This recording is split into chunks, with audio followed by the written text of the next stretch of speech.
1 ঘন্টার মধ্যে 12টা শুধু 12টা জল পাও না। তুমি এখানে এসে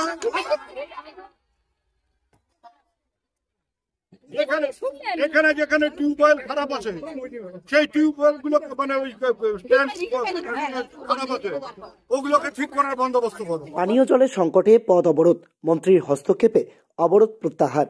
পানীয় জলের তীব্র সংকটের প্রতিবাদে বৃহস্পতিবার সকালে দিনহাটার আমবাড়ি সংলগ্ন এলাকার বাসিন্দারা চৌধুরীহাটগামী প্রধান রাস্তা অবরোধ করেন। এতে যানবাহন চলাচল ব্যাহত হয় এবং নিত্যযাত্রীদের মারাত্মকভাবে সমস্যার মুখে পড়তে হয়। অবরোধের জেরে রাজ্যের উত্তরবঙ্গ উন্নয়ন মন্ত্রী উদয়ন গুহের কনভয়ও আটকে যায়।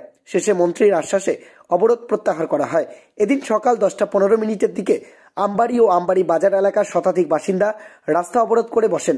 তাদের অভিযোগ, প্রায় 1 বছর ধরে এলাকার টাইম কলের স্ট্যান্ডগুলোতে পানীয় জল সরবরাহ বন্ধ রয়েছে।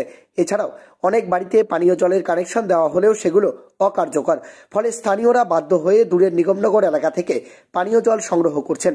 যারা পানীয় জল আনতে অক্ষম তারা অপরিশোধিত টিউবওয়েলের পানীয় জল ব্যবহার করায় জন্ডিস, টাইফয়েড সহ নানা জলবাহিত রোগে আক্রান্ত হচ্ছেন।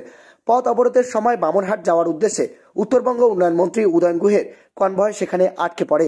মন্ত্রী স্বয়ং অবরোধকারীদের সঙ্গে কথা বলেন এবং জনস্বাস্থ্য কারিগরি দপ্তরের আধিকারিকদের তৎক্ষণাৎ তদন্ত করে সমস্যার সমাধানের নির্দেশ দেন।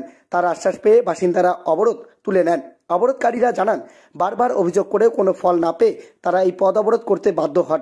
তারা দ্রুত পানীয় জলের সংকট সমাধান, টাইম কল মেরামত এবং বাড়িতে নিয়মিত জল সরবরাহের দাবি জানান। আমরা করেছি, আমাদের জল নেই, টিউবওয়েলে জল পাচ্ছি না, যার ফলে জল নেই জন্য আমরা কলের জল খেয়ে বাচ্চা, বুড়ো, বয়স্ক মানুষ সবারই অসুবিধা হচ্ছে। আপনারা একটু দেখেন, আমরা ওই জন্য পথ অবরোধ করছি। আমাদের জল লাগবে, জল চাই। আমরা কোনো সময় দিতে পারবো না, আমাদের 2-1 আমাদের জল চাই। এই সমস্যা কতদিন থেকে? হ্যাঁ, এই সমস্যা 1 বছর থেকে দেখতেছি যে টিউবওয়েলে কোনো সময় জল আসে আর একদিন জল আসে, 1 মাস জল নেই। তাহলে কেমন করে থাকবে বলুন তো? আপনারা দেখুন, আমাদের জলে টিউবওয়েলে যান, গিয়ে দেখুন আমাদের অবস্থাটা কিরকম করে আমরা জল খাচ্ছি, জল নিচ্ছি। আপনারা একটু দেখুন। আমাদের এটাই দাবি, আপনাদের সব মহিলারা আসি এই জন্য একজোট হয়ে জলের জন্য। আপনারা একটু দিদি, আপনার নাম যদি বলেন একবার। আমার নাম মন্দিরা সরকার, আমি এখানে বসবাস করি। এই আমাদের দাবি, আমাদের সবার থেকে এই দাবি আপনাদের কাছে।